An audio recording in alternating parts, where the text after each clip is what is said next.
جمعے کے دن غسل اور خوشبو کا اہتمام کرنا۔ رسول اللہ صلی اللہ علیہ وآلہ وسلم نے فرمایا، مسلمانوں پر لازم ہے کہ وہ جمعے کے دن غسل کریں اور ہر ایک اپنے گھر والوں کی خوشبو میں سے خوشبو لگائے۔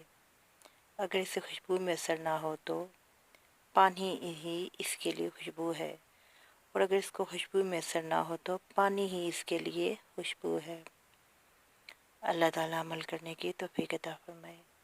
دعا ہے کہ اللہ تعالیٰ ہمیں ہر شر بیماری سے اپنے حفظ و امان میں رکھے اور ہماری جولیوں کو اپنے فضل و کرم سے خوشیوں سے بھر دے۔ آمین ثم آمین۔